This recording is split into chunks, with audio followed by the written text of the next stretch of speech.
Dear YouTube channel, I'm playing Pokemon Arceus again, and this time I'm already at the COBALT Coastlands, and I got the mission to go here from the last video when IRIDA and Commander Man, they told me to come here, but I don't know why yet. And I follow IRIDA here, but at first, all she wants to do is show me that she can play the flute better than I can. Maybe. I think that's rude. But then actually, she says she wants to fight Pokemon with me. But when I send out my Gastrodon to fight, she sends out 2 Pokemon against me because she has a Glaceon and she has an Eevee. But I only get to use 1 Pokemon at a time. And that's not fair. But my Gastrodon is really, really strong, and so even though I have to fight 2 at the same time, and even though I have to keep using potions, and they keep using baby doll eyes on me, which makes my attacks weak, I still win, and it's not even that hard.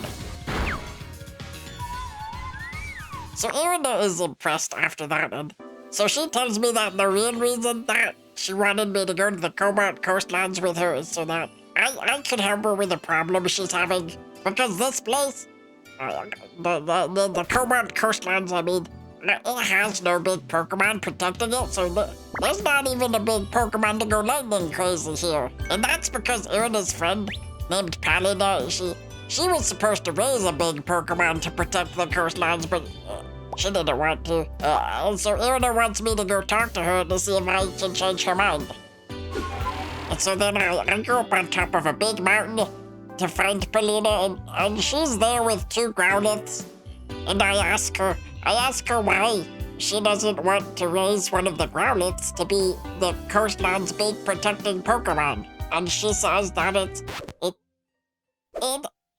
because the baby Growlith that she has, it's only alive today because its dad sacrificed himself to save the baby Growlith from drowning in the ocean. And so PALINA says that she won't force it to do anything with its life that it doesn't want to. Because that would mean that its dad died for nothing, basically.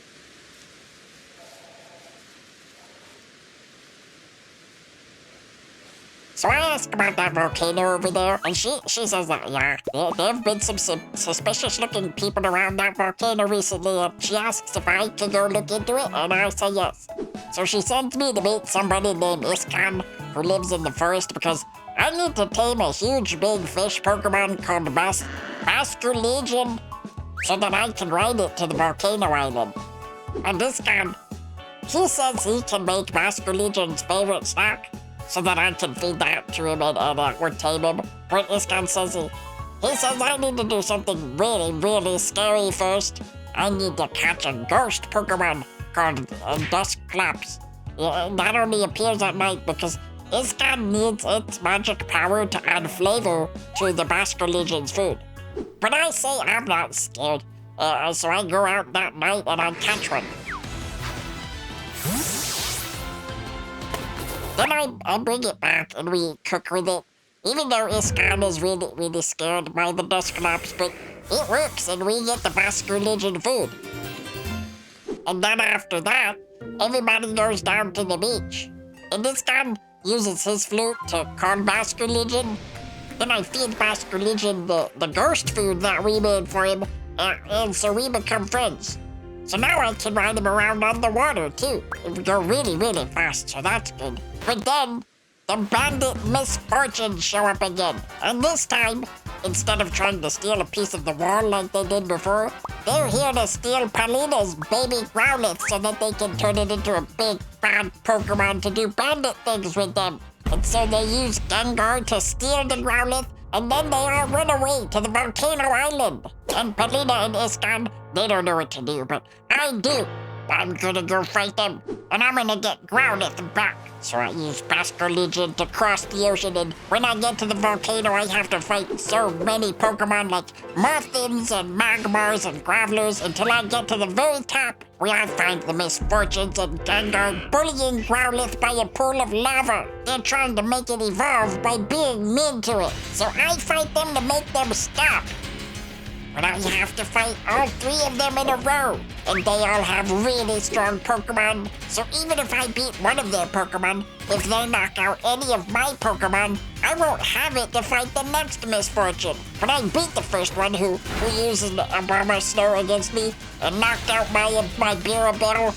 And then I beat the second one's Toxic Poke, but it knocked out my Gastrodon, and it knocked out my Typhlosion, and it knocked out my Graveler. So that when I'm fighting the last misfortune, I only have 2 Pokemon left, and one is really hurt. And that's when they make me fight a Rhydon. And that's a rock and ground type Pokemon, and my last 2 Pokemon are both weak to rock and ground type. So I keep my Pachirisu up long enough to revive my Typhlosion, but even that's not enough, because Rhydon just keeps using Bulldoze, and it does so much damage every time. But when I attack with my Typhlosion, I find out that I do a lot of damage too, so I can do it. I can do it.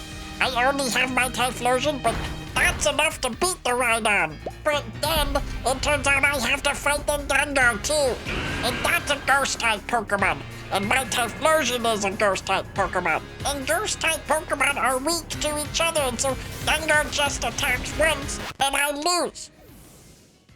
I lose.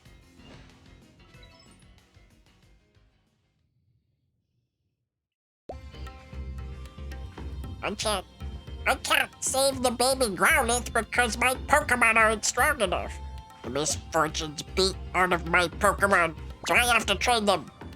I have to get stronger so that I can save the baby Growlithe next video. And I have to do that. I have to do that next video because this video is over. Hebe.